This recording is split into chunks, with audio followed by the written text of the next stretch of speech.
Right. Bonnie, it's great to have you on the podcast today. How you doing? Thank you. I'm doing great. How are you?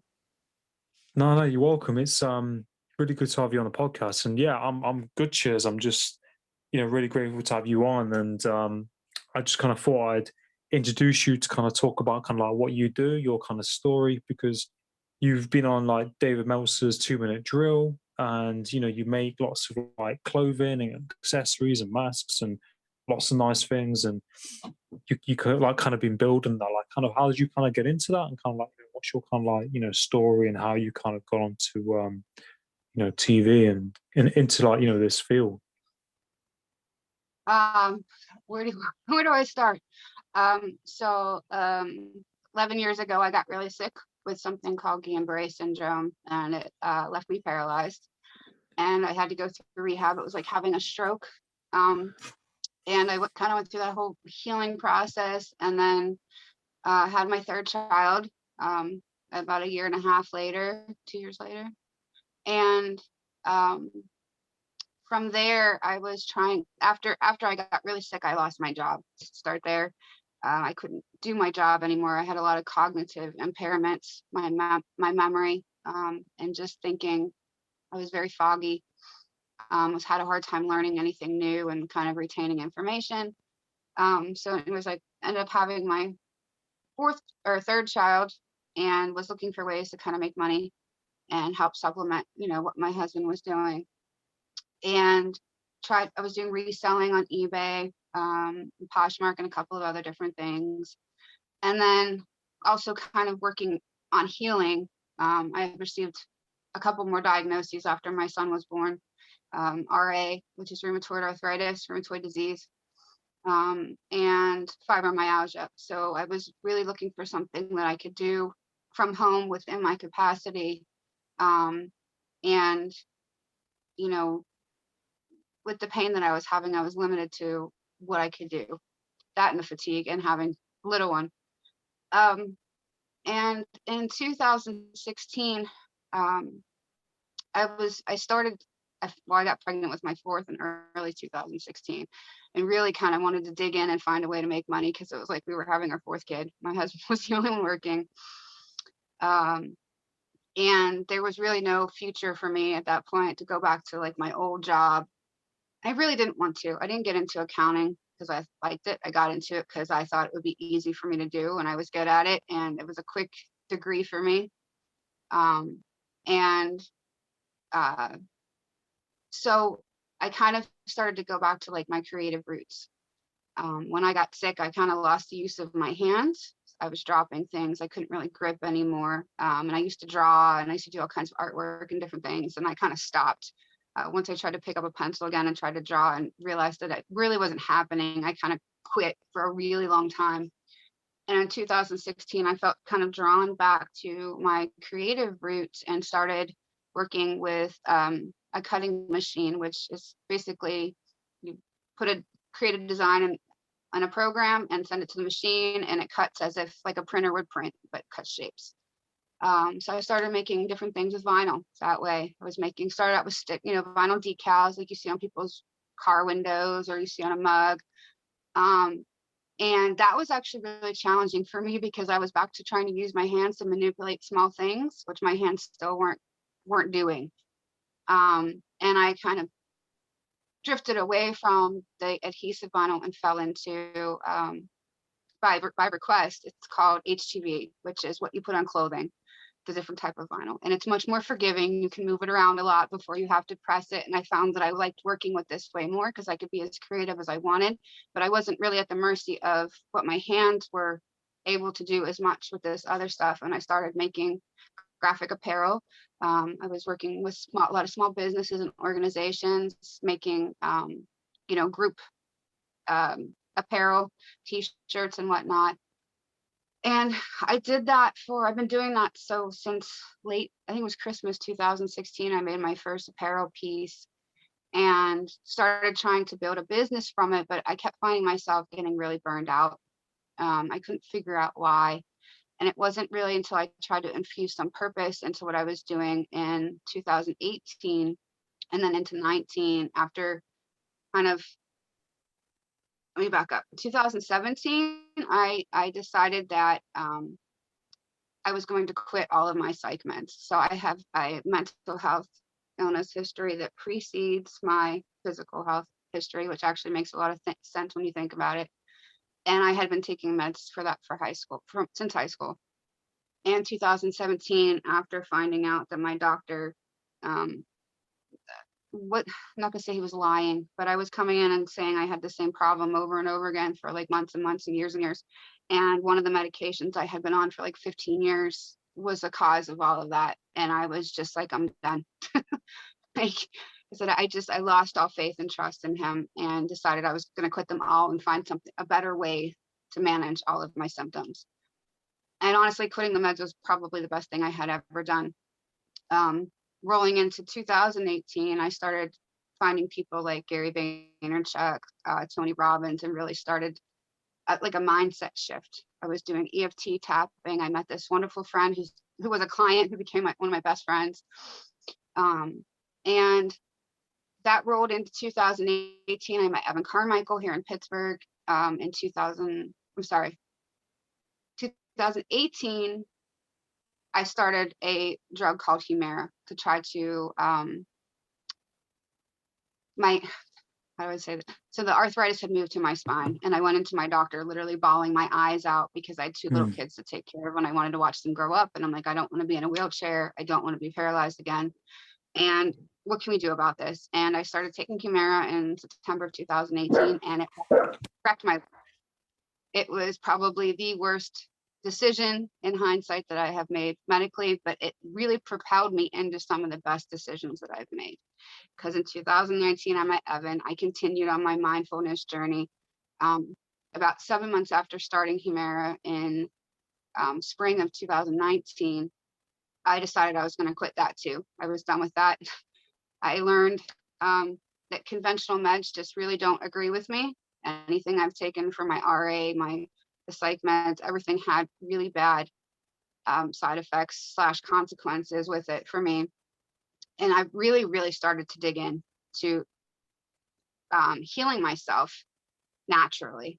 So started, researching supplements and mindfulness techniques. I was doing yoga. I was listening to podcasts and, YouTube of, meditations and uplifting messages and motivational, inspirational content. And in the middle of 2019, when I'm kind of healing from the Humira, I met David Meltzer. And September 2019, I got to meet him in person here in Pittsburgh. And right around that time, he started to mentor me. And it was a life-changing event because I remember talking to him about this campaign that I was trying to run called the Unbreakable campaign.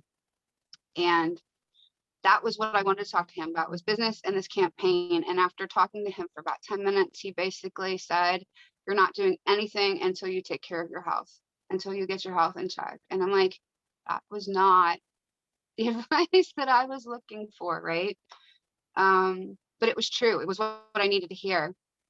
And I feel like that's really when the healing really started to begin, was in, after that conversation with him, getting really real with myself, very self-aware of where I was and where I wanted to be. And there's a lot I just said, and it covers a lot of years. But I really feel like meeting him helped me change my life. I owe a lot to him.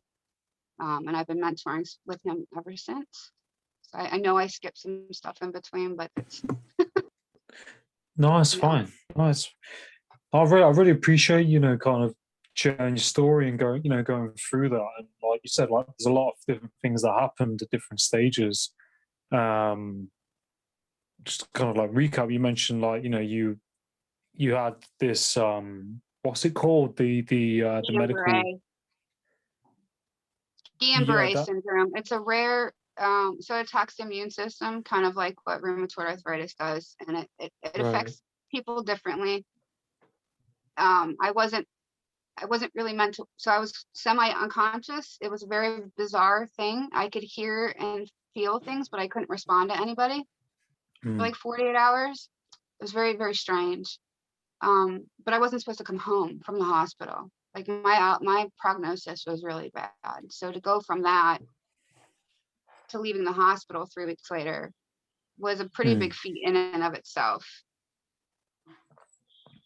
Yeah, it's incredible. It's incredible, what you're doing, and what you've been able to do. And like you said, these obstacles have like come up in your life, and you had like no job, and then like you had a couple of kids as well, and then with all this medication you were taking, you kind of came to a stage where you realize this is it now. This is enough. Like you kind of realize that was probably stemmed from a lot of the medication, Yeah. and then you like you focus on your health, and you've been putting in that work to to work on yourself, and to make changes, and to benefit your to make your life better, and by creating this brand and what you're doing, and doing something that you enjoy, I think is really inspirational. You're not letting things get in the way of you doing, do you know what I mean, something, and following what you want to do. And you've been able to turn that around, and to be able to meet incredible people. But like you've really had to put in that work to create those situations, not to because opportunity, there's lots of opportunities, and people sometimes don't grab them. You've put in that work to make those steps to reach these people. And I think it's great what you're doing, and you've been able to change, shift and pivot in your life, through learning, and developing, through all this happening. I think it's interesting, and I've noticed a pattern myself and lots of other people that I've talked to. Trauma is a funny thing. A lot of people, and myself included, and I kind of breezed past this part, but I spent a good first 5 years after getting that trying to go back to my old life, right? Like I didn't want to, I was in like a delayed state of denial or something, where I thought that if I could just find that one thing, everything would go back to normal. I feel like a lot of people are kind of doing that with the pandemic now. And it's like nothing's ever going to be exactly the same. Like this thing that you've had, this trauma, this illness, whatever, it's changed you, and you're never going to be that person again. And you have to kind of leave that old identity behind and think about, like, why did this happen? And not in an over analyzing kind of drive yourself crazy way, because I've done that too, but more of like, what's the lesson here? What am I supposed to learn from this? And I learned that I was doing a lot of shit, sorry, that wasn't healthy. Like my body, I kept telling people, it shut me off like a surge protector almost. It was like, you can't go down the road this way anymore, or you're not going to make it. Like your life is going to be cut short. And it literally just stopped me dead in my tracks, and was like, I was the kind of person where if it wasn't completely blatantly obvious, like I wasn't seeing it. And it was like my body kind of knew that. And it was like, we got to give her a really big wake up call, because she's not listening to all the other signs, like the stomach aches and this and that, and headaches and migraines and losing weight. I lost so much weight before I went in the hospital, and I wasn't grasping that I was literally just coping my way through life. So much was going on up until that point, which is part of the reason I was taking so many psych meds. Um, and so I spent a good 5 years probably, and not until 2017 when I met my friend and I made that decision to quit my meds. And I was like, I'm not doing this anymore. And I don't advise anybody quit their meds the way I do. I really don't. And I think there's a place for them. So just want to give that disclaimer out there that quitting meds suddenly can cause a lot of problems. I was super careful about how I did that. It wasn't like one day I just stopped. But I made the decision to stop, and then made the necessary changes. But you're right. It was like once I'd made the decision that I wanted to depend on myself to make my life better. The universe started throwing things out there, like my now best friend, and learning EFT tapping, and then meeting. I drove to New Jersey to meet Gary Vaynerchuk in 2018. All of these were all these people that I met were literally split second, like day before decisions. Which I'm learning, I seem to have the best experiences when I make those very quick, not over analytical decisions. The most amazing things happen. But you're right, it is about, which is why I started the Unbreakable campaign. It really is about um, finding your way to heal and pushing through and knowing that there's something better on the other side of that. Um, and that's really what really the message through everything I've ever done has been to try to inspire others that to heal, and that there's still life after your diagnosis, after your trauma, after whatever it is out there. Like, healing hurts, it's hard. I'm not going to sugarcoat that. But the rewards that you reap from that, whatever your rewards look like, are so worth it. They really are. Yeah, that's it. I think, like you mentioned, it's the when you're going through something, like in those difficult times, there is like that kind of, the other end of it, that you can push through it and get through it and come out the other side. And I think, well, if you're going through that at the time, you sometimes feel like there isn't, another side. But like you said, there is, you can shift and you can change, through continuing to do that. And I think, like you said, by how the universe kind of works, and how, by you listening to yourself and making those necessary changes, it kind of, creates a whole new opening for you, if that makes sense. It's just how, the universe works. And it's almost, you said, the best kind of, sometimes not overthinking things and just making those decisions, like, I'm going to do this. And it kind of opens up, different opportunities. And I think, like, that's definitely how some things work sometimes, isn't it? Deciding and making that choice and just doing it. And sometimes, I think that's, sometimes we can overthink things. And if you overthink things, then you're probably not going to take that, those make those decisions, as quickly. And I think it's nice that, you set up that, is it the unbreakable code or journey? What's the The Unbreakable campaign. campaign? Yeah. So I started that in 2019 after meeting Evan Carmichael, and then a whole bunch of other serendipitous kind of events. Got to talk to Chris Cubby. He's on Twitter. He runs a marketing company, I think in Denmark, I want to say. I won like a session with him, and he's a marketer. He's has a marketing company. That's what he does. And he basically was like, I was struggling, and like I said, I kept hitting burnout, and I couldn't figure out why I was burning out, because I really didn't have. I loved what I did, but I really didn't have a purpose behind it except to make money at that point. And Mm. he was like, nothing you're making is unique or special. And I was like, you're out. Another hard slap in the face, but I was like, you're absolutely right. He's like, the stuff that you're making, it can be duplicated. It's not really that different from anything. Somebody else can buy a t-shirt somewhere else that looks very similar to what you're doing. And it really got me thinking. And then after meeting Evan and talking to him, and I was coming off of made the decision to come off the Humira, and all kind of at the same time, like I said, the way the universe puts things in front of you, I decided I wanted to make apparel for people who were overcoming, right, overcome trauma, or Mm. we're dealing with a chronic illness and we're learning to thrive versus just survive anymore. And I was going to put each person's like one word on a shirt for them. And I decided very quickly I didn't want to do it that way, because I had done one-off projects, and making one single t-shirt for like 100 people is a lot of work. Yeah. And I started thinking like about the one word that kind of, you know, brought us all together, like described all of us. And unbreakable was that word, because all of these people had met up against things that were designed to break a person, and they Mm. showed that they could push through and that they were unbreakable. And like I said, that's how I ended up starting a campaign. The campaign's on hold right now. I had to make a lot of adjustments to get that restarted, just for my own mental health. I was running into Mm. some issues, and um, again, that's why I said I ended up. It's funny how all these things kind of rolled into each other. That was how I ended up meeting David on Instagram, and then reaching out and messaging him. And like I said, that was my intention, was to ask him, how do I build this? Mm. And it was shortly after that, I was like, I'm not ready for this. I'm not ready. Mm. I have Mm. more healing of my own to do before I can run this campaign the way that Mm. I want to. Yeah. I think it's great what you're doing. And I think, like,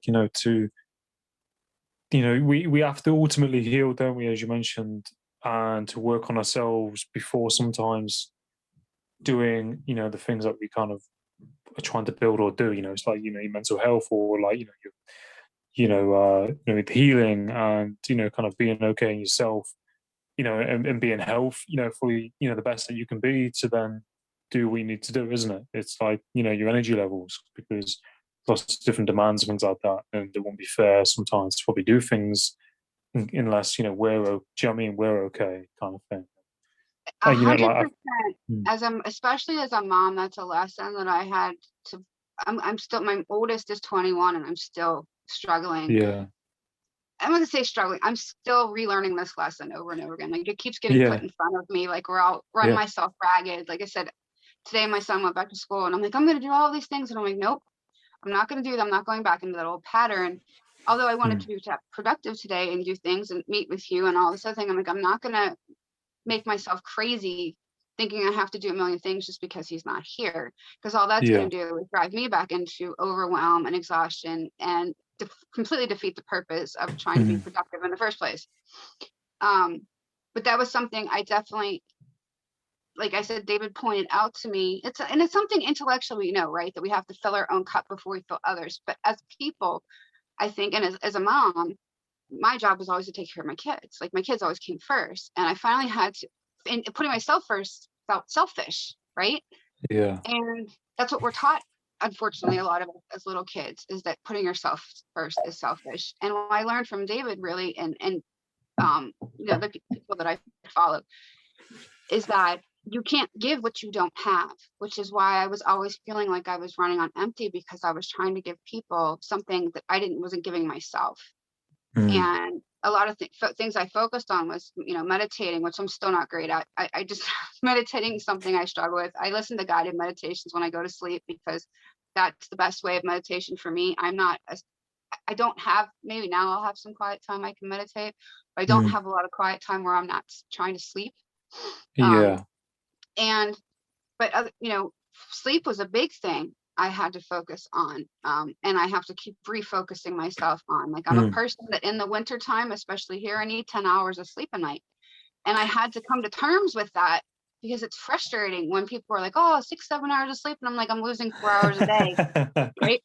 And I'm like, but I'm not really losing it. I'm giving my body what it needs. And that was really yeah, a huge mindset shift for me. Was, it's not a waste of time. You're doing what you need to do, which is rest, so that you can be more productive in those, 20, or what is it? I can't even do math. 14 hours you are awake. yeah, Um, yeah, so yeah, I mean, those extra 4 hours aren't going to do you any good if you can't think straight. So yeah. we're Well, exhausted. there's a thing, like, people say you need to get up at XYZ time and all of this, and it's like, it's kind of what you do in that time, isn't it? It's like you can get up at 6 o'clock in the morning, 7 o'clock, but if you're not doing anything between 8, 9, and 10 o'clock, then people, you could get up at 7. Yeah, you have more time, but you've got to execute on that time, haven't you? It's like you get up at 9 or 10 o'clock in the morning, or 8 o'clock in the morning, and then put in loads of work.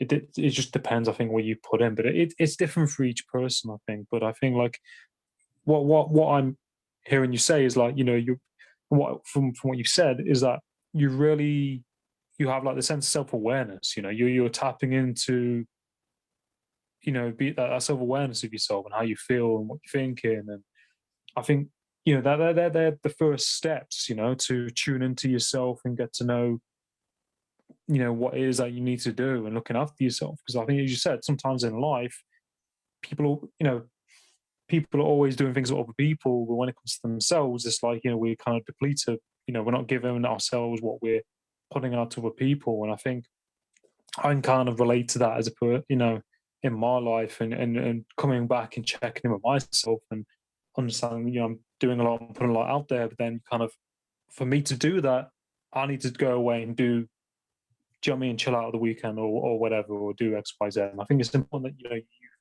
you recognize that, and you incorporate that in your life. But, there are challenges in life, things like that, but you're doing what's right, if that makes sense. Like meditating, and all of these different things.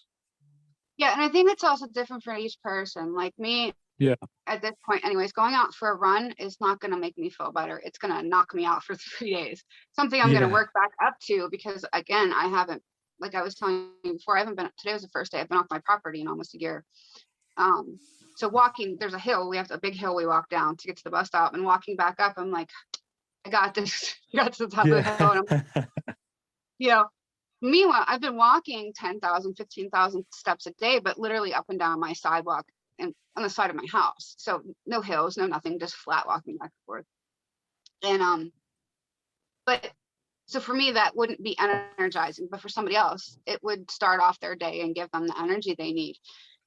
So it is all about self-awareness. And I think another big thing too is listening to your intuition, which is why I think what I mentioned before, making these split-second non-overthinking decisions is me listening to my intuition. And I'm really starting to learn that that I feel like that's what that is not giving my, is listening to that idea, and then just going with it versus thinking about all the ways it could go wrong, all the reasons I shouldn't do it, because that's with somebody who's had anxiety for as many years as I have. That's kind of how my mind used to work. It was like, I would have never in a million years dreamed of driving to New Jersey, which is like 8 hours from here, just to give you, I'm with my two oldest kids, mind you, and then hop a ferry to go to New York City, like somewhere I've never been, the only technical adult at the time, you know what I mean? Like, and it was amazing. It was one of the most exciting, best experiences of my life. It was exhausting, but it was like a good tired, how you lay down at night and you have like you're good tired versus just emotionally drained kind of tired. And that's another thing I've had to really learn to distinguish between the two for myself. And I think it's important for everyone is to be able to distinguish whether you're, good tired, like you've got a lot done and you feel good about yourself, and you're tired because you put out a lot of good energy during the day, or are you completely emotionally exhausted and burned out, kind of tired? Because there's definitely a difference. I find too that with that kind of tired, for me, especially like emotional overwhelm, also causes a lot more my symptoms to flare like crazy, like more than any kind of exercise I could do. The emotional stuff is what really kind of knocks me down. So I try to avoid Yeah. that. Yeah. But like you said, I think like it's great you're developing, you're developing your self-awareness, and you're noticing, what's making you feel good, what isn't, and what you do and don't need. Excuse me. Sorry. Oh, you're fine. Um, yeah. So yeah, like you're noticing, self-awareness and what works for you. And there's that, like you said, that drained kind of like tiredness, and then there's like that kind of mentally kind of like tired, but in a good way, as you mentioned. Like, if you're doing a lot of good, it's like if you are revising a course, or you're doing something, or you're putting out, good energy and doing a lot of productive things. It's that satisfied kind of tiredness, isn't it, in some way? And I think like, making those shifts and doing, those trips to New York, and it's all about that stepping out your comfort zone, isn't it? Stepping out your comfort zone and pushing out, the ordinary, to then, going to open up these opportunities, is really, it's where that's like where the growth happens, isn't it? Shifting and doing, that long drive, going to New York, and that's fantastic. And I think, we should all kind of, I think, stretch ourselves and grow in that way. We should all kind of, as long as you're looking after your energy and everything else, in between, but to grow as a person. Yeah, I think it's really important to push ourselves to grow, but to also know where you're pushing yourself into anxiety and overwhelm, because you don't want to be having a little bit of anxiety and overwhelm is normal. It kind of shows you like where you still have growing to do, but you don't want to live in that space. And you also don't want to live in your comfort zone. So there's really like a middle ground of, like you said, there's like a growth area where if you push yourself just enough to get into that area of growth, and then that growth circle kind of gets bigger, right? Because you get comfortable doing those things, and then you kind of push a little bit more. But some people like myself have pushed so much, so fast, so hard out here that we're like in this anxiety very, very, very uncomfortable, no growth zone, because you're just in overwhelm and anxious mode, and you can't really learn too much when you're in that state of mind. So to kind of dial it back and kind of keep it in, it's hard to explain. It's like a comfortable growth area or Yeah. something. Like it's just like an in between. Yeah. Um, but yeah, I think it's having a little bit of fear and a little bit of feeling anxious, a little bit of feeling nervous is okay and normal when we're growing. You just Mm. don't want to get kind of stuck in that Yeah. feeling all the time. Um, No. so That's it. I think sometimes people can get it mixed up with excitement sometimes, can't they, as well? And I think it sometimes feeling that probably bit of nervousness or excitement is gonna like propel you, forward. It's kind of how you deal with that. And I think, like you was on like TV with David Meltzer and stuff like that. I bet, how was that for you, going on that show? Like, so yeah, let me transition to that. So in April, last April, I everything shut down here in March. So that I had zero demand for what I was doing. Um, in that capacity, nobody was getting together. There were no large groups. Small businesses were closed, for the time being. So there was no demand for shirts like I was making them. Plus people conserving their money. But anyways, I was asked first week of April if I would make custom masks, and I was like, nope. And I was like, I don't know how to sew. I was like, I have no idea how to do this. And when that third person asked, I was like, well, this is a sign from the universe. I believe in law of three. I need to figure this out, at least attempt it, right? So I had this 6-year-old vintage sewing machine in my garage, and we pulled it out and dusted it off. I have a video up on Instagram, I think, trying to get this thing to go. And I'm like, oh, we've got power, but I couldn't figure out I had no idea how to work a sewing machine, let alone how to fix one, right? And ultimately decided that it was broken and that wasn't happening. So I talked to a friend of mine who's a seamstress, and the same friend I was talking about earlier. I was like, do you have an extra sewing machine I could borrow?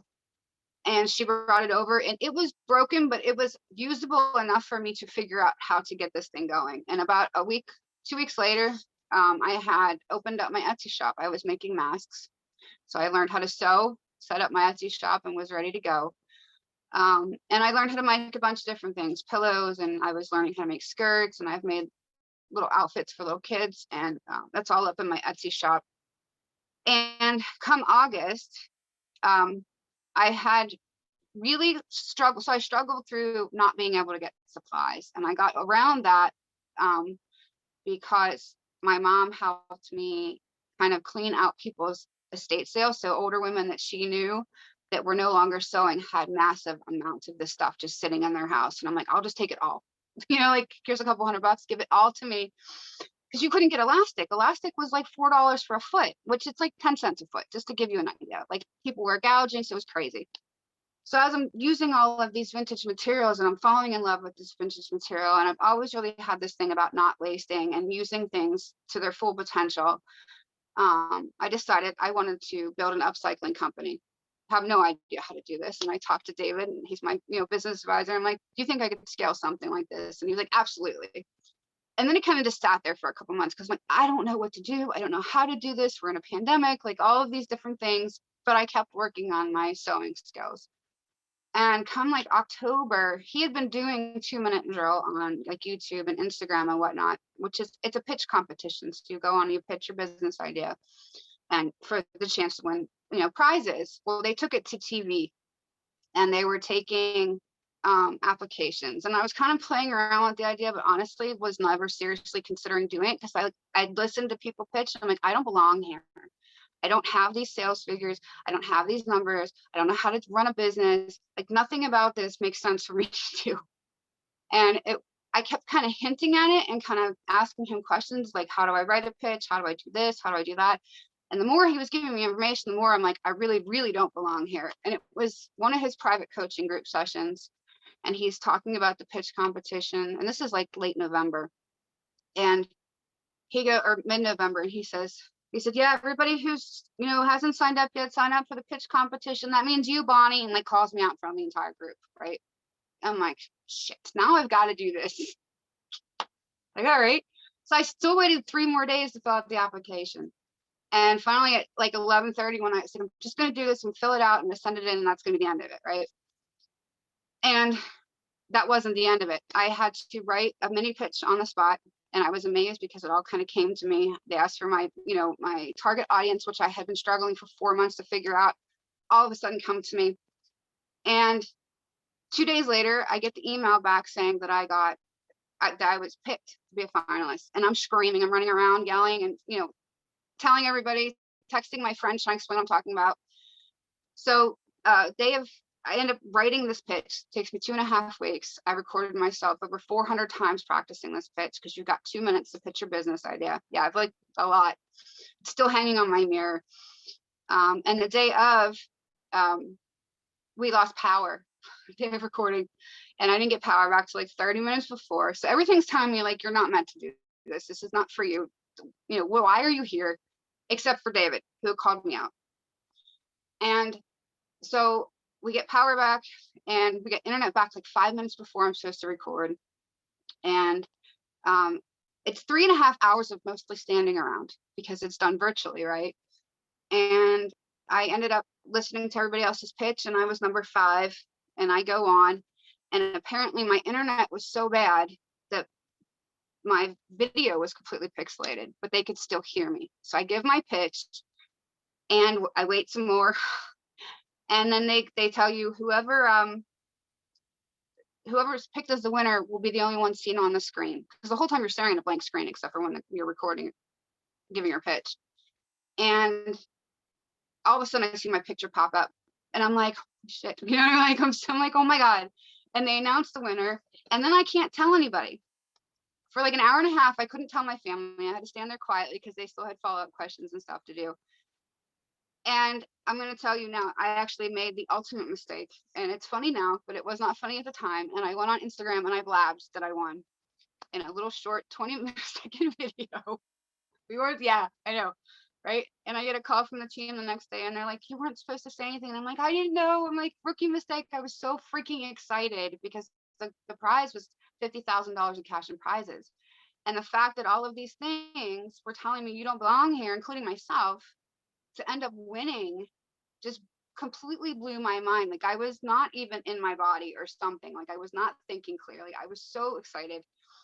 And so I took the post down, and there was no harm done, but definitely for 3 days I was walking around going, are they just going to disqualify me? Am I kicked out? Did I lose? Like, are they going to cut? What's going to happen? And everything worked out great, and it's been fabulous. The follow-up to that has been fabulous. It's been about a little over a month since my episode aired on January 22nd. So if anyone's interested in watching, it's on Amazon Prime. It's called 2-Minute Drill, and I was episode 3. It's also on YouTube. So yeah, it's been phenomenal. And I think I know we're getting close to your time, so I can't hear you.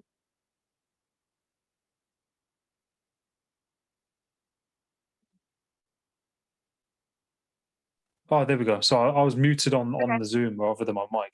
No, that's fine. My time, I'm good for time. Honestly, it's fine. Oh, okay. And Okay. it's incredible journey, isn't it?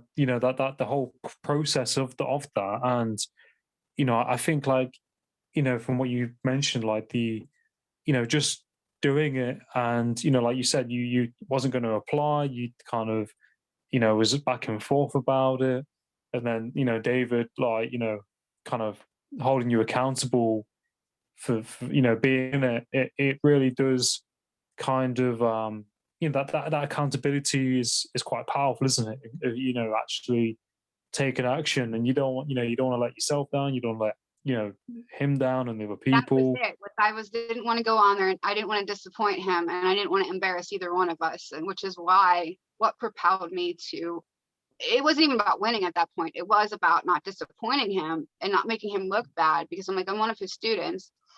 If I go on and deliver this terrible pitch, like how's that going to make us both look? So you're right. That was Yeah. a huge driving factor for me. And I don't advise that for everything, but for that one thing, it worked out in my favor.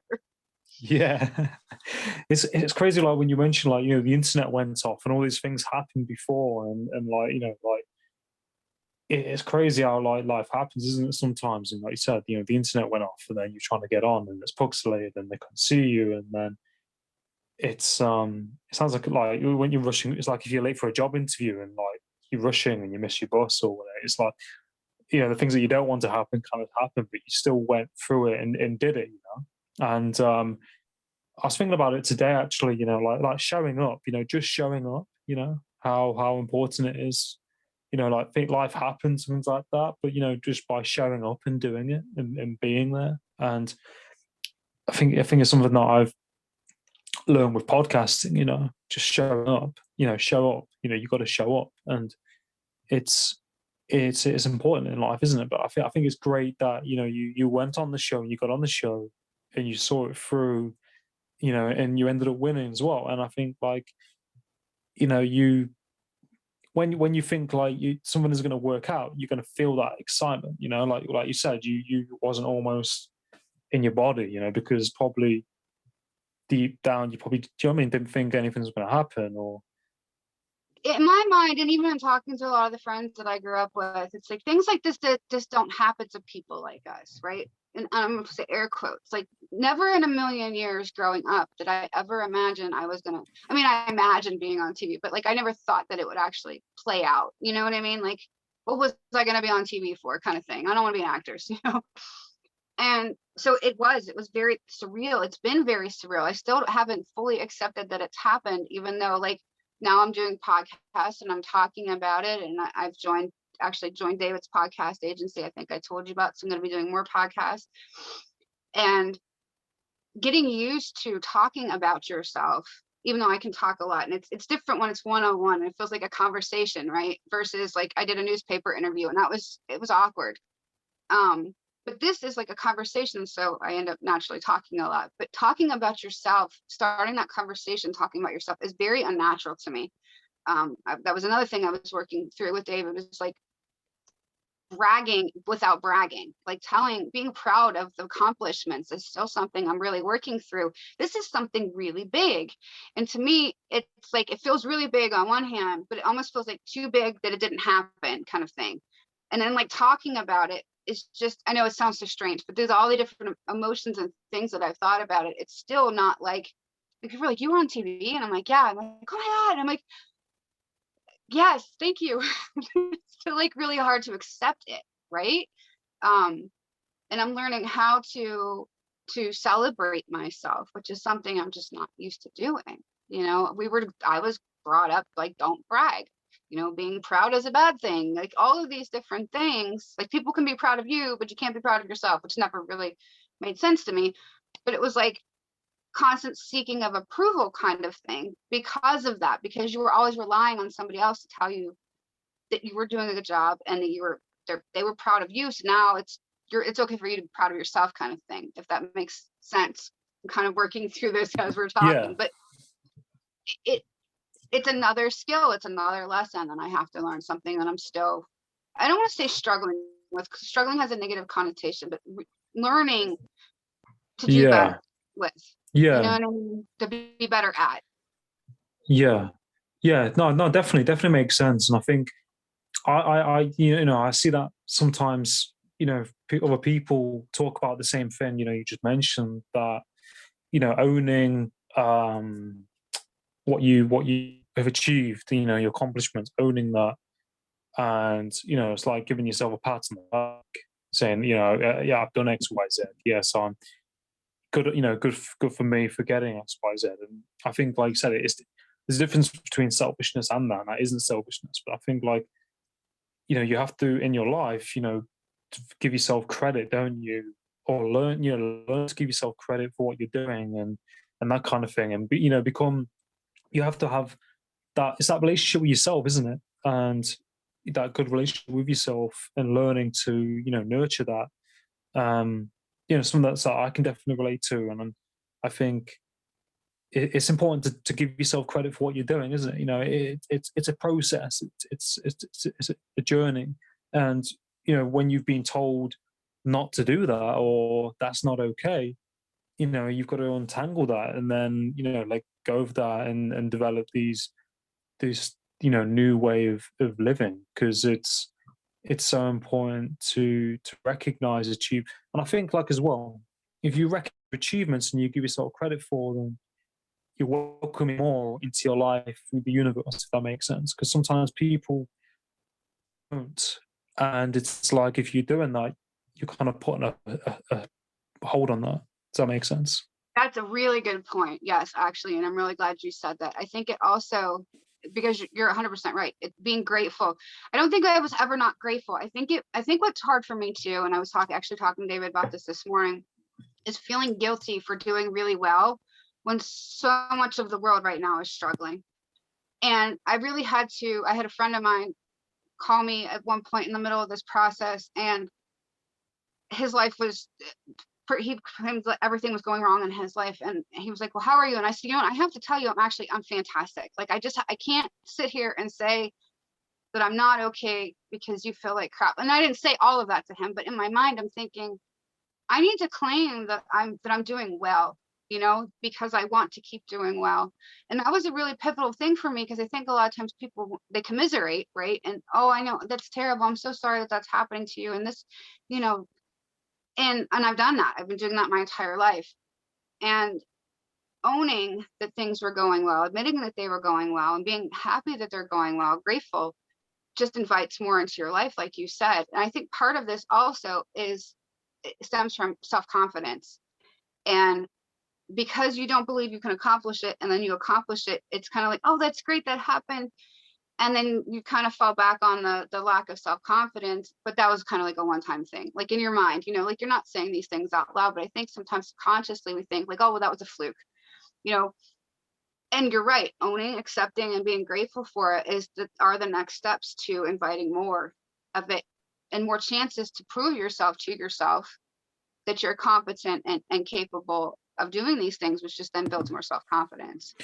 Yeah, yeah, that's exactly it. And I think it inspires other people as well to create things and to do things, as well, because they'll hear your story and they'll see what you're doing, and they'll be like, gosh, look at what she's doing and what she's been through, and what she's doing now. And it's that ripple effect almost, that kind of, what you're doing is powerful, and it can inspire other people, because there's plenty more people out there who think like, who've been in that place, if that makes sense. Who I speak to a lot of people who don't post content, or they might struggle posting content, and that kind of thing. And just by, yeah, but in taking those small steps, and that they hear other people's stories, and then they go and do it. It's quite remarkable how it kind of works. There's all these things that lead up to that moment, if that makes sense, or things that kind of build you, to push you. Do you know what I mean? Yeah, and I think it's important too to point out that none of this I did in confidence. I mean, I'm sure it's evident from my Yeah, story. I'm telling you, I didn't do it in yeah, confidence. I did it with the fear. Like, I did it yeah, despite the fear. Like, I felt all of the fear and the scary things happening and panicking, and again, there was a lot more involved in the process of writing and producing a pitch. And a lot of it was, oh shit moments. Like, what am I doing here? Like, but I had to keep going, because I kind of made that yeah, promise that by being accepted, that I was going to follow through and do this. And again, it's funny because there's that anxiety zone and there's the fear zone. And I think doing it was a different kind of fear. It was a different kind of anxiety. yeah, But doing it despite the fear, taking those first steps despite being afraid, because if you being afraid and not doing anything, you're not gonna make any progress. mm, And I think people get it stuck in their head, where they see people like me, or people who are famous, or people who are like Gary, or even you, and go, oh, well, they're confident, they don't have any fear about any of this, they're not afraid of it, they feel like they can do it, and they do it. And it's like, that's really not the case. And if more people talk about the fact that, no, I was not confident when I yeah, went into this process. I'm getting more confident the more I practice and the more I do it. And it has to be, I'm sure, with like podcasting, like, I'm sure your first yeah, podcast wasn't like the most brilliant thing ever. I mean, maybe it was, but like, my first YouTube video sucked, and I did it like yeah, 30 times. Um, yeah, it was just being not being afraid to suck. You know what I mean? yeah, Like, yeah, everybody sucks at things when they're doing it the first time. yeah, Most people are afraid when they do things the first time. But yeah, it's really, I don't want to say pushing through the fear. It's kind of like you got to ignore it. Like, it's not even there. Like, just do it anyways. yeah. Yeah. Um, I That's think it. people feel that for different things and that they've, attempted to do in their life.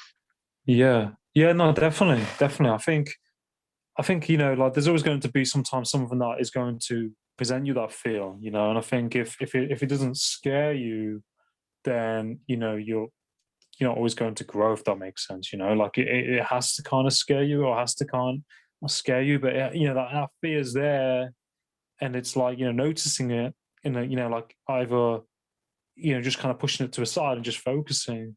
Um, and I think like the more you do something, the more confident you get, and it just builds like a snowball over time, if that makes sense. So like doing these kind of things, like video call. The first like with podcasting, the first 60 episodes I did, I think, or 50, were on audio. I didn't want to do video. I wasn't confident doing video. Yep. Didn't want to do it.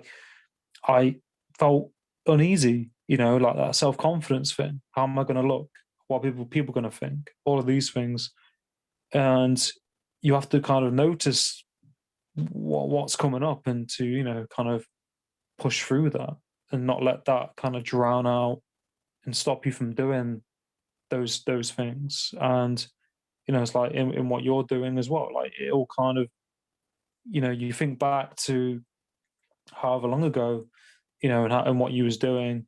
Like, I look back at some of the old clips I did. I remember like posting videos and then deleting, or talking to the camera and then looking away, or or that because my confidence wasn't there. But as you mentioned, it's the more you do it, you grow. Yeah, I think, and that was like goes back to what we were saying earlier about the comfort zone and kind of like the learning outside of the comfort Mm, zone, and then like this yeah, anxiety zone. Actually, I think David did a chart, now that I'm thinking about it, saying this out loud. I think in his book he actually has something drawn up just like that. yeah, It's the same kind of thing, and I think the other thing people, and myself included, think about this big picture and how scary all of that is. And really, all you got to do is take that very first step. Like what you did with podcasting, you did it audio first because you didn't want to be on video, but you at least did the audio to get used to that part of it, right? Until you were ready and mm, comfortable to at least try the video. And I think mm, that's really important to note too, is that just you yeah, don't have to jump all the way into whatever it is you're trying to do. Just take that, the very first step. Um, yeah. is That's really important, and then build that confidence as you go. yeah. That's really important when you mentioned that, and I think a lot of people should put it into the way that you just mentioned it then, because a lot of people with social media, and media is great, it's a great tool, but a lot of people sometimes look at other people, what they're doing, and they ultimately think that's how I'm meant to be doing it, or they feel under pressure because there's this kind of like normal, you know, quotation way of appearing or doing, or on video. I see that a lot of that on, LinkedIn, and it can probably, stop, knock people back because they might compare themselves. But I think, as you mentioned, like it's those small steps, that first step, is the most important bit, and it's learning that process, isn't it? Those steps that build. Yeah, I think that's people are comparing. So like I can't Evan Carmichael is a good example. He's been making YouTube videos for a really long time and he's phenomenal at it. He's got an awesome setup. He's a natural. He's been doing this for 10 years. There is no way Mm, I'm going to get on a video and be Evan Carmichael like ready. You know what I mean? It doesn't matter how many, even I could have all the same lights, the same setup, the same everything. I am never going to be as good as him in my first video as he is in his like how many thousands video. You know what I mean? And I think you're right. People compare, and there's a quote that goes around Instagram and Facebook and every too often is like not to compare yourself to someone else's highlight reel. And that's a really important thing. Like you can't, I'm not Kim Kardashian. Like I'm not gonna hop onto Instagram and make these gorgeous photos because I'm not her. Like right off the bat. Do you know what I mean? Like you have to build your way up to something like that. Um, yeah, yeah, that's it. And everyone's kind of their own path, aren't they? You're on your path, I'm on right. mine, whoever else is on their path, and that I think, like, look, you're just focus on your own path, isn't it? And not comparing it to someone else's sometimes, because they've got their thing going on, and it's kind of looking at it like that as well, isn't it? And Right. I was thinking as well, like, do you have any like favorite books or anything like that that you like to read? Favorite, I have stacks and stacks and stacks of books. I go through phases with books. So like I'll read like 5 or 10 books in a very short period of time, like a month or so, and then I won't read anything In for a a while. month?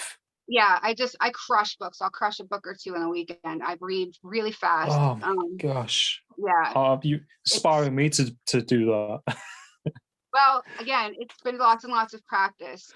Yeah. Jim Quick is great for that, learning how to kind of pick up your reading speed. But I was naturally a fast reader, just because I all I did as a kid was read. But really, I'm so I just started reading a book, and I'm going to forget her name because I just picked the book up. But it's called Brag Better, which was suggested by David after our conversation.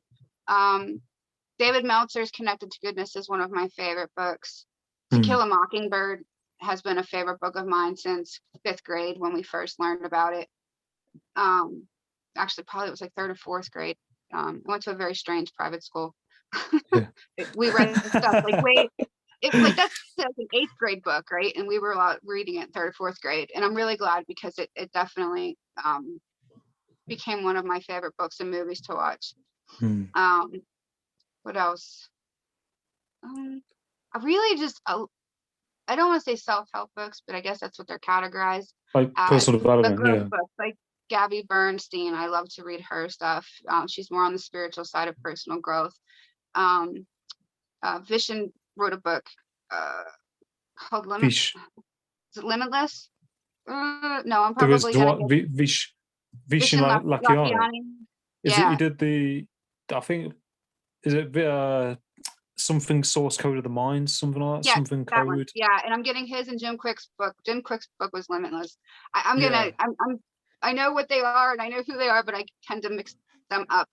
But yeah, It's pretty here much actually. anything in that kind of that sphere, that realm of books. But I definitely have an entire stack that I need to get through right now, sitting in my living room for the Yeah. next reading spurt. Yeah.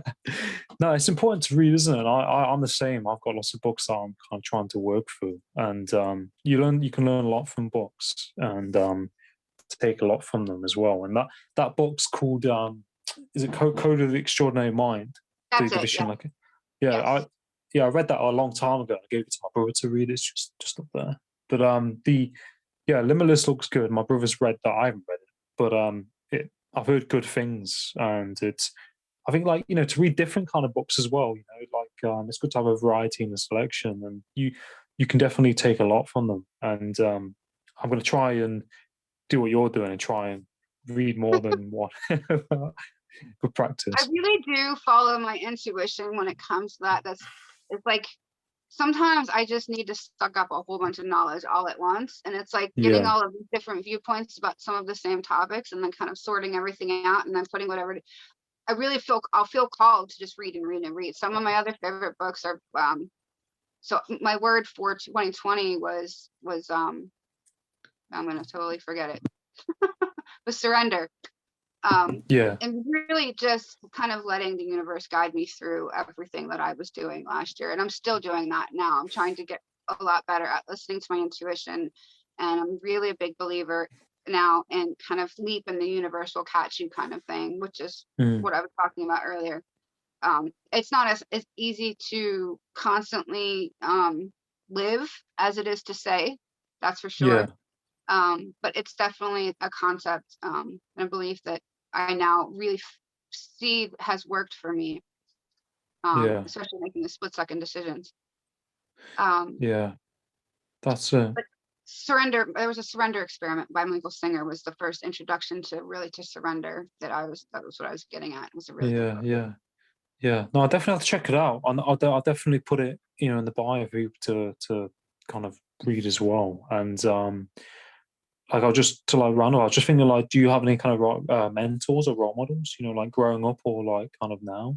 Like whether that's personal friends, family, or anyone kind of like. Growing up, I'm gonna be honest, I my my childhood was pretty tumultuous, pretty chaotic, pretty all over the place, and I spent a lot of time at my best friend's house as a child, Yeah. all the way through high school. And now, really, my mentors, David is a Mm. personal mentor and friend of mine, um, Yeah. and I have a tendency to really kind of stick with one person, and then kind of have the other people in the background. So I read a lot of different books by these different people, and I follow them on social media. I really connected with David though on like a different spiritual level. Like I've had other mentors Mm. like Carmichael and Gary Vaynerchuk, and both of them are kind of now coming more into the mindfulness and space, which I find very interesting, and I'm enjoying watching that happen. But David was business and spirituality kind of like meshed into one, which for me is what I really needed and what I really connected with. Like I said, he called me out in our first meeting saying, "You're not ready for business. Like you need to focus on your health." And to me, that was a really big deal because although I didn't want to hear it, it was putting me first. Not like I Mm. can make you all this money, and I'm not gonna do that. And if you do this and this and this and this and this, you could be, making $1 million next year. It was none of that. None of that. You know what I mean? It was he really actually cared about my well-being and my growth as a person, not just, Mm. not dollar signs. Not that those other people do, but I'm just saying I really connected to him because of that.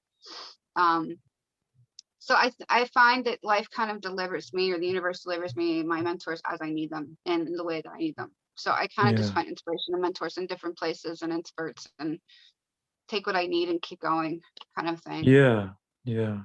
No, that's So awesome. And I think, mentors and role models change, and that's okay. And I think like it's important ultimately. I think to have role models and mentors, you know, uh, kind of in your life, because you can take a lot of growth, as a person, to kind of see that, listen to their content and look at their lessons and what they're doing, and you can kind of like identify with them, and in your own way, if that makes sense, can't you, as well? it does too, because I actually I have a coach too who started out as a business coach, but she kind of morphed and changed what she was doing and how she was doing it. It was funny because I was kind of doing the same thing on my own path at the same time, which is why I still talk to her as a coach like once a month, about different specific things. And she's now more kind of on the spiritual side of things, um, than on the business side. And we kind of both have gone that same direction, with each other. It just in general, but also together. So she's a role model to me as well because she lives her life on her terms. You know what I mean? And I've watched her grow just as much as she's watched me grow over the past two Mm. years. So Yeah. we have a good relationship too, which Yeah. I really adore her. That's that's really nice. It's really nice that you have that with her, and I think like it's important, isn't it? To have these good positive relationships with people, and to have that community and support around you, that are going to support you and what you're doing as well. And to be around these kind of people is really, really important. And where can people find you on social media, and your website and that kind of thing? So I'm Posh Notions across social media, and my website is poshnotions.com. My Etsy store is so www.etsy.com/shop /Posh Notions, which you could probably just search me on. They're much easier. And yeah, I'm on Twitter, Instagram, Facebook, pretty much everywhere except for LinkedIn right now because I'm locked out for some reason. So yeah, it's Posh Notions. Just throw that up there. Yeah, no, that's awesome. And I'll definitely, I'll share your content for you, and put it in the bio, and because I really like what you're doing, and I really, really appreciate connecting with you. And yeah, I just want to say thank you to is it what if John Waterfunk, who saw made the Yes. connection for me and you, and really grateful for that. And it's been great talking to you, and I wish you all the best in what you're doing. Thank Keep you so on much. at it. No, you're welcome. I appreciate the time that we've spent together too. And yeah, I think I asked him if he knew anybody, and that's how I was interested. That was doing podcasting, and that's how I found you. Yeah, no, it's really really nice. I'm really grateful, and I definitely stay in touch, and I wish you all the best in what you're doing, and yeah, just keep on going. Thank you so much. I appreciate it. No, You as you're well. welcome. I enjoyed You're welcome. listening to yours and David's interview. Actually, it was fascinating that how I met you is completely separate, but somehow we still had that connection.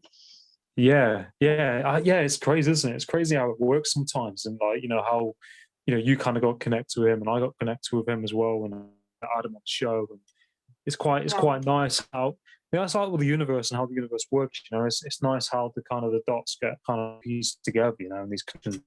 It's quite, but yeah. Can you still hear me? yeah, I can now. Yeah, Sorry, you went. I lost that's, you for a that's what. second. But yeah, you're right. But I love how the universe kind of just brings, like I said, surrender is a big word for me. And mm, if I keep staying mindful of that, the universe fills in the seems to fill yeah, in the pieces for me. gaps. Yeah, that's it.